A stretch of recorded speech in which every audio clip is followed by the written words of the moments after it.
Assalamualaikum warahmatullahi wabarakatuh. Perkenalkan, nama saya Bro Langit. Saya dari semester 2C dengan NPM 7420120301 akan mereview materi mata kuliah Hukum Pidana yang didoseni oleh Profesor Dr. Haja Heni Nuraini SHMH dengan asisten dosennya Dr. Muhammad Rendi Aritayandi SHMH.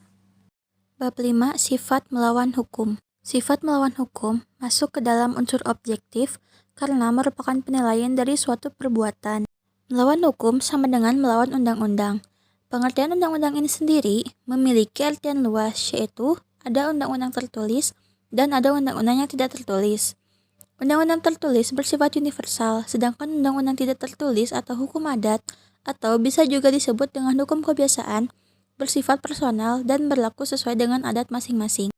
Peraturan yang diatur dalam undang-undang tidak selalu harus disebut melawan hukum.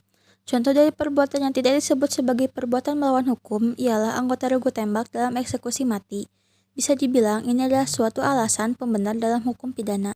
Contoh lainnya yaitu terdapat dalam Kaspos di negeri Belanda dalam Aries Hoogh-Reed pada tanggal 20 Februari tahun 1933 di kota Wijzen mengenai dokter hewan. Pada tahun itu sedang merebaknya penyakit sapi gila yang dikononkan dapat menularkan pada manusia. Lalu salah satu dokter hewan itu dinyatakan bersalah.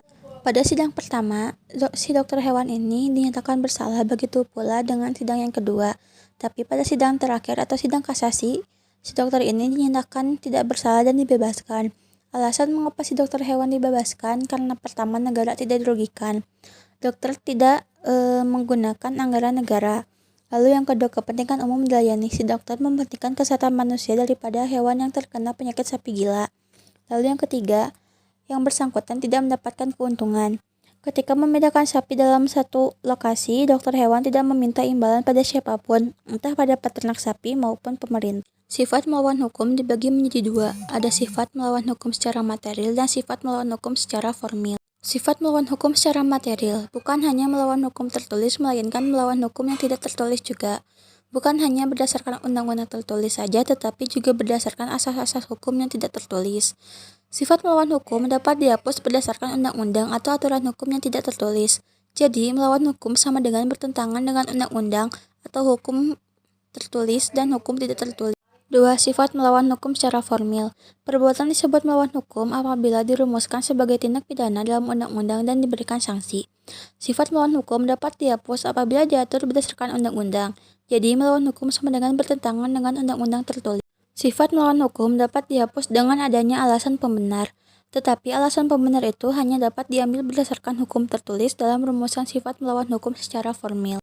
Yang menentukan adanya alasan pembenar di luar undang-undang adalah hakim, apabila 1. Terjadi pertentangan antara hukum tertulis dan hukum tidak tertulis. 2. Hukum tidak tertulis harus dipandang adil dan benar oleh seluruh masyarakat umum. Yang ketiga, rasa keadilan itu harus bersifat umum. Sifat melawan hukum secara material dibagi menjadi dua. Yang pertama dalam fungsi negatif dan yang kedua dalam fungsi positif. Fungsi negatif mengakui adanya kemungkinan hal-hal yang ada di luar undang-undang untuk menghapuskan sifat melawan hukumnya yang memenuhi rumusan undang-undang. Yang kedua, fungsi positif yang tertulis maupun tidak tertulis sama-sama diakui. Apakah sifat melawan hukum harus dibuktikan? Jawabannya adalah harus. Apabila tidak dicantumkan secara tegas dalam rumusan undang-undang, ada dua pendapat. Yang pertama, dalam fungsi yang positif harus dibuktikan karena mempunyai unsur objektif. Yang kedua, dalam fungsi negatif tidak perlu dibuktikan. Cukup sekian yang dapat saya sampaikan, kurang lebihnya mohon dimaafkan. Billahi taufiq wal hidayah. Wassalamualaikum warahmatullahi wabarakatuh.